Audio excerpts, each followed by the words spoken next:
Hello everybody. It is I, the Conservative Coin Collector, coming at you once again. And today's video is going to be relatively short compared to all the other coins that I'm going to cover. That's because I'm covering the nickel. All the other coins I have for you predate to when our country was just an infant. But the nickel only goes back to just after the Civil War. So the nickel, there's about like 150 years of history the nickel hasn't gone through. That's because before the nickel there was the half dime, and I covered the half dime in my last video. So today's video is going to be about the nickel. And unlike every other coin, the nickel's only had 4 or 5 designs in the last 150 years. That gets me thinking. Where should I start?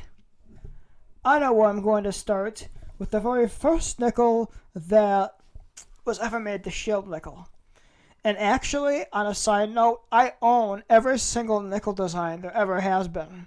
I have a shield nickel, a V nickel, a buffalo, and the V nickel is also the Liberty head, a buffalo nickel, and many Jeffersons. With that being said, let's get to the video. I don't want to make my intro too long, so on to the content.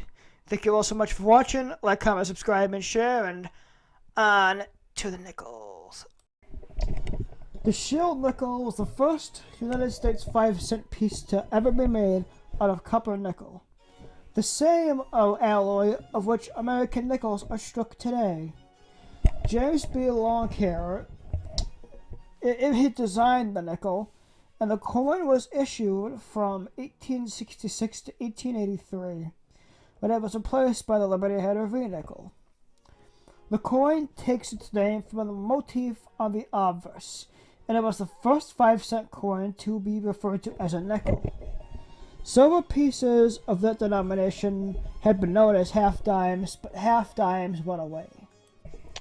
Longhair's design was based on his 2-cent piece, and it symbolized the strength of a unified America. The nickel proved difficult to strike, and the reverse, or tails, was modified in 1867.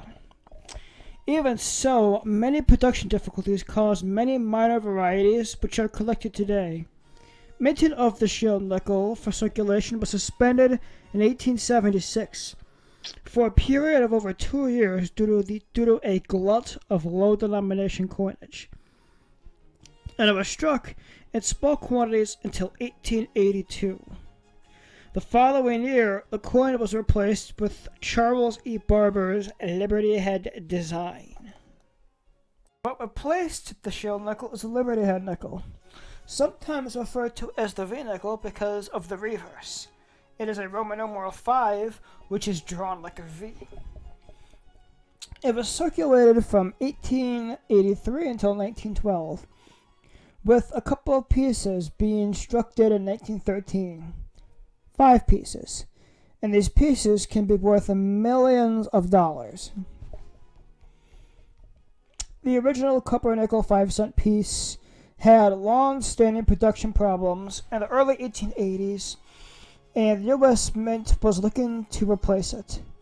Mint chief engraver Charles Barber was instructed to prepare designs for proposed 1, 3, and 5-cent pieces, which were to bear similar designs. Only the new 5-cent piece was approved and went into production in 1883 for almost 30 years. The large quantities of the coin and design were produced to meet commercial demand, especially as coin-operated machines became increasingly popular. Beginning in 1911, the Mint began to work to replace the Liberty head design, and a new design which became known as the buffalo nickel. That went into production February of 1913. Although no 1913 Liberty head nickels were officially struck, 5 are known to exist. While it's uncertain how these pieces originated, they have become to be among the most expensive coins in the world. One selling in 2018 for $4.5 million. And as a side note, February 1913 is when my great-grandfather was born, was the buffalo nickel. or an Indian head nickel. And that's called the buffalo nickel because that's what I know it as. It is a copper nickel 5-cent piece that was struck by the United States Mint from 1913 to 1938. It was designed by sculptor James Earl Fraser. As part of a drive to beautify the coinage, 5 denominations of U.S. coins received new designs between 1907 and 1909. In 1911, the Taft administration officials decided to replace Barber's Liberty Head design for the nickel, and it was commissioned Fraser to do the work. They were impressed by Fraser's designs, showing a Native American and an American bison. The designs were approved in 1912, but were delayed for several months because of objections from Hobbs, the manufacturing company which made the mechanisms to detect slugs in nickel-operated machines. The company was not satisfied by the changes made by the coin, and in February 1913, Treasury Secretary Franklin McVeigh decided to issue coins despite the objections. Despite attempts by the Mint to adjust the design, the coins proved to strike indistinctly and were subject to wear. The dates were easily worn away in circulation. In 1938, after expiration of the minimum 25-year period, in which designs could not be replaced without congressional authorization, it was replaced by the Jefferson nickel, designed by Felix Schlag. Fraser's design is admired today and has been used in commemorative coins and the Gold American Buffalo series. The Jefferson nickel. The Jefferson nickel is the nickel that has been in circulation since the year 1938. From 1938 until 2004, the copper nickel coin's obverse featured a profile depiction of the founding father and third U.S. President Thomas Jefferson by artist Felix Schlag. The obverse design used in 2005 was also in profile, though by Joe Fitzgerald. Since 2006, Jefferson's portrayal was newly designed by James Frankie, and it faces forward, and the coin's reverse is still the Schlag original. Although the piece bore commemorative designs in 2004 and 2005.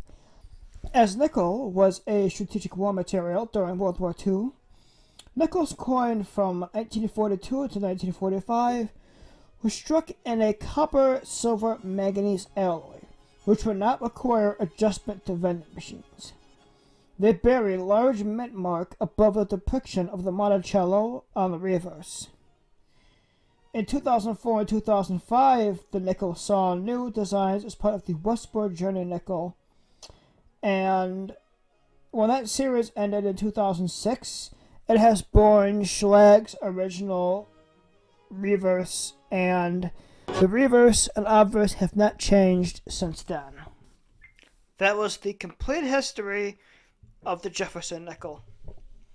It's had a crazy history from 1868 to now. And it's not just the Jefferson nickel. The Buffalo nickel, the V nickel, the Shield nickel, the nickel in general. It's all had a crazy history. And who knows, when 2006 is 25 years ago, it could change again. But that's not for a while. So until then, my name is the Conservative Coin Collector. Don't forget to like, comment, subscribe, and share, and hit that bell icon. Till next time, I am signing off. So long, everybody. Bye-bye.